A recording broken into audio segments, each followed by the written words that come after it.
नमस्कार, जय हिंद दोस्तों। स्वागत है आपका हमारे यूट्यूब चैनल GWE में। तो दोस्तों आज की हमारी क्लास होगी संविधान में स्रोत से, मतलब कि भारतीय संविधान में कौन सी चीजें किस देश से ली गई हैं। ठीक है, इन सारी चीजों की चर्चा हम करेंगे इस क्लास में। ठीक, चलिए क्लास की करते हैं शुरुआत। जय माँ सरस्वती सदा सहाय। तो दोस्तों अगर आप चैनल पर पहली बार आए हो तो चैनल को सब्सक्राइब जरूर कर लेंगे। ठीक है, चलते हैं क्वेश्चन को देखेंगे।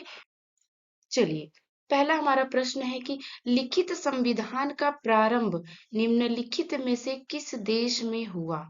देखिए क्या कह रहा है कि लिखित संविधान का प्रारंभ निम्नलिखित में से किस देश में हुआ। सबसे पहले की बात कर रहा है तो ये अमेरिका से। ठीक है, ऑप्शन डी जो अमेरिका है, लिखित संविधान का प्रारंभ अमेरिका देश से ही हुआ है। ठीक है, चलेंगे अगले प्रश्न पे। अगला प्रश्न हमारा क्या है कि भारत के संविधान में उद्देशिका का विचार लिया गया। देखिए, संविधान का तो वो तो पूरा लिखा हुआ है बहुत ज्यादा, लेकिन उद्देशिका जो पहला चीजें होती है, उद्देशिका की बात आती है, तो यह किस देश से लिया गया है। ये कहाँ से, कहाँ का विचार ये है, जो सबसे पहले कहाँ का विचार है भारत के संविधान में, उद्देशिका का विचार कहाँ से लिया गया। तो देखिए, ये जो ये देखिए गलत हो गया है। यहाँ पे यूएस से रहेगा, क्या हो जाएगा, यहाँ पे होगा आपका यूएसए। क्या हो जाएगा, यूएसए। यही आपका सही हो जाएगा। ठीक है, यूएसए के संविधान से उद्देशिका का विचार लिया गया है। ठीक है, क्लियर हो गया होगा। तो चलेंगे अगले प्रश्न पे कि निम्नलिखित विद्वानों में से किसने भारत के संविधान को जीवन रहित जाल के रूप में, क्या कह रहा है कि जीवन रहित जाल के रूप में अवधारित किया है। किसने, फिर से प्रश्न को पढ़ेंगे कि किस विद्वान ने भारत के संविधान को जीवन रहित जाल के रूप में अवधारित किया है। तो देखिए, इसका उत्तर आपका हो जाएगा कि हाँ, विले ऑस्टिन ने। किसने, किसने, ये हो जाएगा आपका ग्रेनविले ऑस्टिन ने। ठीक है, अगले प्रश्न पे चलेंगे कि भारत में दल विहीन प्रजातंत्र किसने प्रस्तावित किया। भारत में दल विहीन प्रजातंत्र किसने प्रस्तावित किया। अगर इसकी बात करेंगे तो जो जयप्रकाश नारायण है, जयप्रकाश नारायण ने ही भारत में दल विहीन प्रजातंत्र को प्रस्तावित किया। ठीक है, आएंगे अगले प्रश्न पे कि संविधान को एक पवित्र दस्तावेज किसने कहा। देखिए क्या कह रहा है कि संविधान को एक पवित्र दस्तावेज किसने कहा। बिल्कुल, BR अम्बेडकर ने। Option B, doctor Bhimrao Ambedkar ने ही संविधान को एक पवित्र दस्तावेज कहा है। ठीक है, अब बात करेंगे आगे क्या है कि संविधान की उद्देशिका में अब तक कितनी बार संशोधन किया गया है। प्रश्न हमारा कह रहा है कि संविधान की उद्देशिका में अब तक कितनी बार संशोधन किया गया है। बिल्कुल, ये ऑप्शन बी है, केवल एक बार। ठीक है, संविधान की उद्देशिका में कितनी बार, एक बार संशोधन किया गया है। और संविधान की उद्देशिका कहाँ से लिया गया है, यूएसए से। ठीक है, क्लियर हुआ होगा। आएंगे अगले प्रश्न पे। अगला प्रश्न हमारा क्या है कि भारतीय संविधान में निम्नलिखित में से कौन सी विशेषता है जिसको सोवियत सोशलिस्ट रिपब्लिक से लिया गया है। तो देखिए, सोवियत सोशलिस्ट रिपब्लिक से लिया गया है। अगर हम बात करेंगे तो मौलिक अधिकार प्रस्तावना, पंचवर्षीय या फिर समवर्ती, तो पंचवर्षीय योजना की बात कर रहा है। यही जो है सोवियत सोशलिस्ट रिपब्लिक से लिया गया है। ठीक है, पंचवर्षीय योजना। आएंगे अगले प्रश्न पे। अगला प्रश्न है कि स्वतंत्रता, समानता और बंधुत्व की अवधारणा भारत के संविधान की प्रस्तावना में निहित किस देश के संविधान से लिया गया है। फिर से प्रश्न पढ़ेंगे। प्रश्न है कि ये जो स्वतंत्रता है, समानता है और क्या है, बंधुत्व है, की अवधारणा भारत के संविधान की प्रस्तावना में, देखिए पहली बात तो ये तीनों जो शब्द है ये प्रस्तावना में निहित है, ठीक है। फिर ये कहाँ से लिया गया है, किस देश से लिया गया है, अगर इसकी बात करता है तो किस देश से, फ्रांस के, ठीक है। कहाँ से, फ्रांस से, ठीक है। ठीक, आएंगे अगले प्रश्न पे कि निम्नलिखित देशों में से किससे लोकपाल का विचार लिया गया है। देखिए, अगर लोकपाल का विचार की बात करेंगे तो इसका क्या हो जाएगा उत्तर, स्वीडन हो जाएगा, ठीक है। किस देश से लोकपाल का विचार, स्वीडन देश से लिया गया है, ठीक। आएंगे अगले प्रश्न पे, भारतीय संविधान में मौलिक अधिकारों की सूची किस देश के संविधान से ली गई है। यहाँ पे मौलिक अधिकारों की सूची की बात कर रहा है, ठीक है। मौलिक अधिकारों की सूची किस देश के संविधान से ली गई है, अमेरिका से। कहाँ से, ऑप्शन ए है आपका अमेरिका, यही उत्तर हो जाएगा आपका। मौलिक अधिकार कहाँ से लिया गया है, अमेरिका से, ठीक है।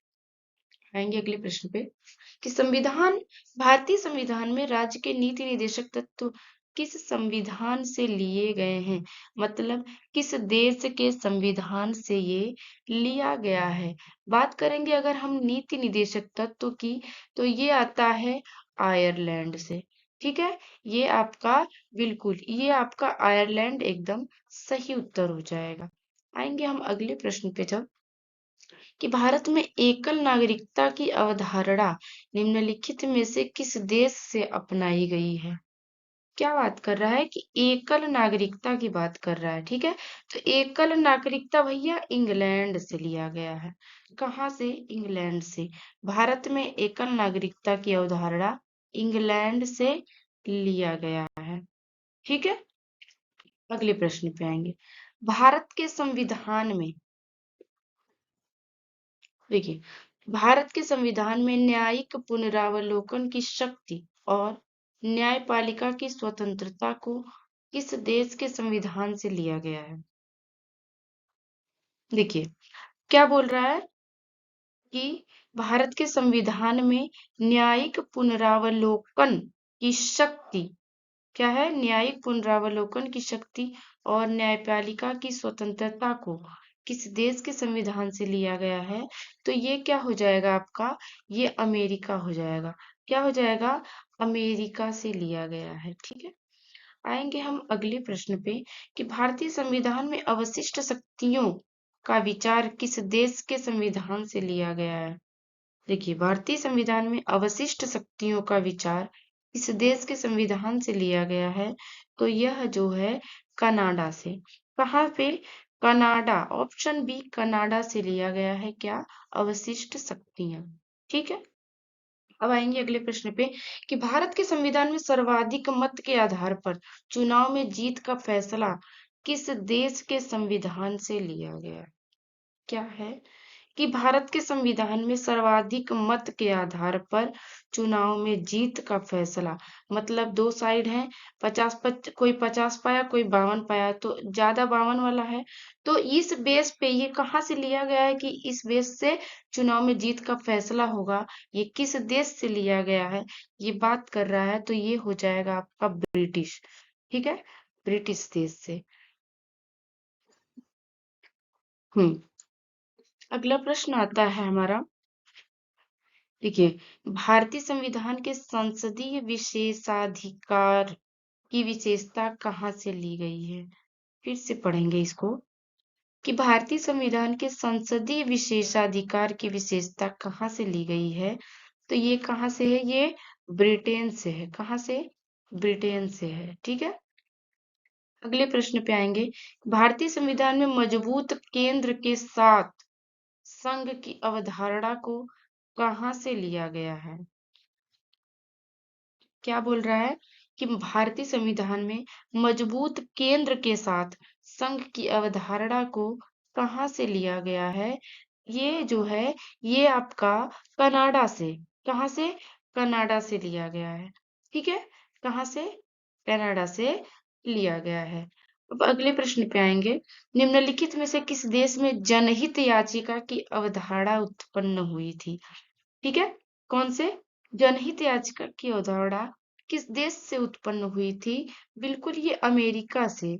ऑप्शन सी, अमेरिका से उत्पन्न हुई थी। ठीक, अगले प्रश्न पे आएंगे। निम्नलिखित में से किस देश में न्यायिक समीक्षा प्रणाली का उद्भव हुआ था? न्यायिक समीक्षा प्रणाली का उद्भव हुआ था, किस देश से ये लिया गया है? कहाँ से? ये है अमेरिका। किस देश में न्यायिक समीक्षा प्रणाली का उद्भव हुआ था? अमेरिका से। ठीक, आएंगे अगले प्रश्न पे। संविधान की संकल्पना का उद्भव, संविधान की संकल्पना का उद्भव सर्वप्रथम निम्नलिखित में से किस देश में हुआ? क्या है? संविधान की संकल्पना का उद्भव सर्वप्रथम निम्नलिखित में से किस देश में हुआ था? तो ये ऑप्शन बी, ब्रिटेन। क्या है? ऑप्शन बी, ब्रिटेन आपका एकदम सही उत्तर हो जाएगा। ठीक, अगला देखिए क्या है। भारत के राज्यसभा सदस्यों के अप्रत्यक्ष चुनाव के संवैधानिक प्रावधान को किस देश से अपनाया गया था?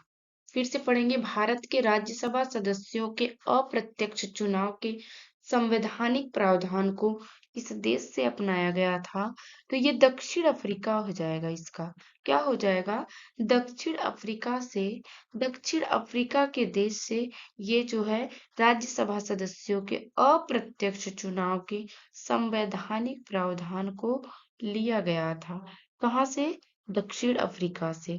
ठीक है, बात करेंगे आगे। निम्नलिखित में से भारतीय राज्य व्यवस्था में सर्वोच्च है? क्या है? निम्नलिखित में से भारतीय राज्य व्यवस्था में संविधान क्या हो जाएगा? ये हो जाएगा संविधान हो जाएगा। ठीक, अब आएंगे अगले प्रश्न पे। विश्व का सबसे लंबा लिखित संविधान किस देश का है?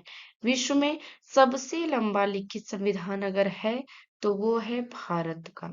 किसका? भारत का। तो सबसे पहले लिखित संविधान कहाँ का? तो ये अमेरिका का हो जाएगा। अगर सबसे पहले लिखित संविधान की बात करेगा तो अमेरिका का हो जाएगा। ठीक है, आएंगे अगले प्रश्न पे। भारत के संविधान की उद्देशिका में, उद्देशिका प्रस्तावना दोनों एक ही बात है, किस प्रकार की स्वतंत्रता का उल्लेख नहीं है? प्रस्तावना में या उद्देशिका में किस प्रकार की स्वतंत्रता का उल्लेख नहीं है? अभिव्यक्ति की स्वतंत्रता है, धर्म की स्वतंत्रता, घूमने की स्वतंत्रता, ये सब है, लेकिन आर्थिक स्वतंत्रता ये नहीं है। उद्देशिका में आर्थिक स्वतंत्रता का जिक्र बिल्कुल भी नहीं है।